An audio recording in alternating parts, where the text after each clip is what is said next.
This video focuses on setting up your QuickBooks Online company settings. I'm in a client QuickBooks Online file. As you can see, I have the QB Accountant in the upper left, meaning I'm in this file from QuickBooks Online Accountant. And I'm going to go to the gear icon on the far right at the top there. Then go to Settings, Company Settings. Company, Sales, Expenses, Payments, and Advanced. Right? And some of the accounting preferences are actually in Advanced. But let's go tab to tab. So in Company, you click the little pencil, and here's where you can put in the company name and the legal name, as well as the logo. Now remember, when you're customizing your sales forms, you can have a different logo per sales form template for an invoice, sales receipt, or estimate. But this would just be kind of the main company logo, if you will. You also see it in the upper left top of the homepage. Then the contact information, accounting method, accrual or cash. Again, this is only how reports open to. It's about it, but this is where you'd want to change it. The EIN, the tax form, just click on the pencil. It's real easy. I'm going to leave this as actually an 1120S. Real popular now here. Categories is a great one. This is not accounts or items. This is for classes or locations. If you've ever used QuickBooks Desktop, you'll know what I mean by class tracking. But let's go ahead and click the pencil icon here. So classes, this is if you want to differentiate a P&L by profit center or something like that. You can add a class field on forms to assign transactions to different segments. And you can have classes be to the entire transaction, though typically the best practice is to one to each row in a transaction. And I will have a deeper dive on class and location tracking on the QuickBooks University site, so look for that. And you can track locations, and locations would be the summary of the form. So all of the expense, all the bill, all the invoice would go to a particular location. So stores, sales regions, counties, things like that. And then you just go ahead and click Save. And then the customer label. What do you actually call customers? So in QuickBooks Online, you have the ability to call customers clients or donors. Let's say you're a nonprofit. Guest members, right? Target calls me as a guest. That's how you can choose what your customer label is. And then finally, multi-currency, you can turn this on in the file as well. You just go ahead and check it off. You can't turn it off, so make sure that you really want it. And then if you need some help deciding about multi-currency, click on this. I'm going to have a video solely focused on multi-currency in QuickBooks University as well, but this is where you turn that on. Now, sales preferences. If you want to customize your look and feel of the invoice, sales receipt, or estimate, or even import, at least at this time, a template for an invoice, look for my video on the QBU, QuickBooks University for that, how to customize sales forms.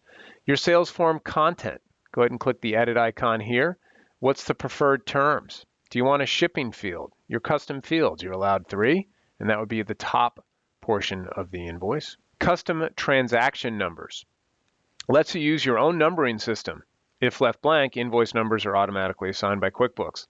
You can do this on purchase orders and as well, but you would check that off if you want to have your own numbering system. Do you want a service date on there in the target area of the form? And you want to put a discount or deposit field on there as well. Products and services. This is an important one.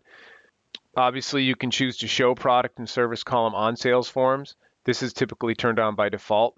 If you want to track the quantity and price rate columns, you would turn that on. And then, of course, you have the ability in QuickBooks Online Plus to track quantity on hand. And this turns on the light inventory feature that we have that, at least as of this video, is first in, first out. We are enhancing inventory a lot. So I will be doing a subsequent video on that when it rolls into QuickBooks Online Plus. What kind of message do you want in the form? Online delivery, this is a good one to point out. The ability to have online invoicing. So when a customer receives the invoice, they can go online to pay it. And it works great in tandem with QuickBooks Payments that we'll go over in a second. And finally, do you want to have statements? You turn those on as well. Now for expenses, there's less preferences or settings, but do you want to show the items table on the expense of purchase form, track expenses and items by customer? This would allow me to pass through time, material, and expense to an invoice. This is only for QBO Plus. Do you want to make expenses and items billable? Also only in QuickBooks Online Plus. And then what are your default payment terms? And then do you want to turn on purchase orders? Again, you have to have QBO Plus for that, and then you have 3 custom fields on your purchase orders. And then we talked about QuickBooks Payments. Get paid more ways fast. Take credit cards or bank transfers, accept payments through QuickBooks, emailed invoices, and mobile. And QuickBooks automatically updates when you're paid. So you can click Learn More. If you already have an existing account coming over from QuickBooks Desktop or outside of QuickBooks, you can connect it here. And finally, advanced preferences. So again, more on accounting, the first month of the fiscal year, first month of the income tax year. If you want a closing date password, right? So this is behaves just like desktop. You put a closing date and then you could allow changes after view of warning entering password. Okay, very similar. Let's go ahead and cancel that from now. The chart of accounts. Do you want to enable account numbers? Be able to mark up. Automation, very important.